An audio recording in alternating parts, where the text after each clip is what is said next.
बिस्मिल्लाहिर्रहमानिर्रहीम। First year, अब ये आपकी एक्सरसाइज 4 के क्वेश्चंस हैं जो कि रिलेटेड हैं कोफिशिएंट ऑफ स्क्यूनेस से। ठीक है, इसमें से एक क्वेश्चन जो है वो आपका क्वेश्चन नंबर 4.34 है और इसमें आपसे पूछा गया है what can you say about skewness in each of the following cases. और आपको फर्स्ट जो है केस, उसमें मीडियन की वैल्यू गिवन है, आप लोग देख रहे हैं। ठीक है, और उसके साथ साथ आपको while two quartiles are 13.73। ठीक है, टू क्वार्टाइल्स की वैल्यूज़ गिवन है और मीडियन की वैल्यू गिवन है। ठीक है, अच्छा, अब ये जो है इसको देखते ही कि आपको मीडियन और क्वार्टाइल्स गिवन है, आपके जहन में फौरी तौर पे कोफिशिएंट ऑफ स्क्यूनेस का या स्क्यूनेस से रिलेटेड कौन सा फॉर्मूला आएगा? आपके जहन में बाउलीज कोफिशिएंट ऑफ स्क्यूनेस आना चाहिए। ठीक है, क्योंकि उस पर हम लोग मीडियन और टू क्वार्टाइल्स को यूज़ करते हैं। तो बाउलीज कोफिशिएंट ऑफ स्क्यूनेस का फॉर्मूला लिखें, उसमें ये वैल्यूज़ पुट करें क्वार्टाइल्स की। Q1 13.73, Q3 28.29 एंड मीडियन जो है Q2 वो 26.01 है। बाउलीज के कोफिशिएंट ऑफ स्क्यूनेस में ये वैल्यूज़ पुट करें और देखें कि स्क्यूनेस जो है वो पॉजिटिव है या नेगेटिव है, या डिस्ट्रीब्यूशन जो है या स्क्यूड है ही नहीं, सिमेट्रिकल है। इसी तरह से जो सेकंड पार्ट है उसमें आपको मीन एंड मॉड की वैल्यू गिवन है, उसके अलावा कोई तीसरी चीज़ नहीं गिवन। तो हम कोई कोफिशिएंट ऑफ स्क्यूनेस तो इस केस में यूज़ नहीं कर सकते, क्योंकि जो हमने कोफिशिएंट ऑफ स्क्यूनेस पढ़े हैं पियर्सन के भी, उसमें साथ में स्टैंडर्ड डेविएशन भी चाहिए होती है। तो यहाँ पे हम जस्ट जो इनका रिलेशनशिप पाया जाता है कि अगर डिस्ट्रीब्यूशन पॉजिटिवली स्क्यूड होगा तो मीन की वैल्यू मॉड से ग्रेटर होगी, और अगर नेगेटिवली स्क्यूड होगा तो मीन की वैल्यू मॉड से लेस होगी, या फिर मॉड की वैल्यू मीन से ग्रेटर होगी। उस रिलेशनशिप को जहन में रखते हुए हम ये बताएंगे कि डिस्ट्रीब्यूशन जो है वो पॉजिटिवली स्क्यूड है या फिर नेगेटिवली स्क्यूड है। ठीक है, इसके बाद आप लोगों के क्वेश्चन नंबर 4.37 है। ठीक है, और 38 है।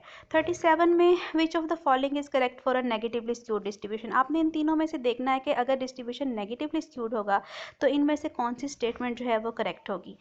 तो ये आप लोग खुद देखें और इसका बताएं। इसी तरह से 4.38 है, इसमें भी ये 3 पार्ट्स गिवन है आपको। अगर तीनों इक्वल होंगे तो डिस्ट्रीब्यूशन क्या होगा? स्क्यूड होगा या सिमेट्रिक होगा?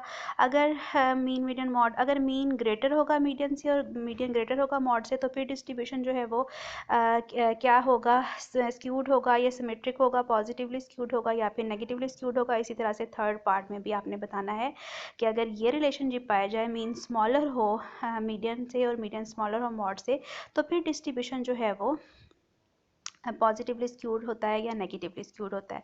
ये आप लोगों ने इसमें बताना है। ठीक है, उसके बाद आपका क्वेश्चन नंबर 4.27 और 4.28 जो है ये बिल्कुल सेम क्वेश्चन हैं जैसे मैं आपको स्टार्ट में क्वेश्चन बता रही हूँ, जिसमें आपको मीन की, मॉड की और 4.28 में जो है वो आपको गिवन है क्वार्टाइल्स की वैल्यूज़ और मीडियन की। तो बिल्कुल सेम क्वेश्चन नंबर जो फर्स्ट आई थिंक 34 था उसकी तरह से आप लोग करेंगे। और इसी तरह से 4.25 क्वेश्चन है, इसमें भी सेम वही प्रोसीजर है। Q1 Q2 Q3 की वैल्यूज़ गिवन है, मीन एंड मॉड की सेकंड पार्ट में, इनको भी देखते हुए आप लोगों ने बिल्कुल उसी तरह से सॉल्व करना है। और इसके अलावा एक और क्वेश्चन है जो कि आपके कोर्स में इंक्लूड है, जो कि 4.29 है।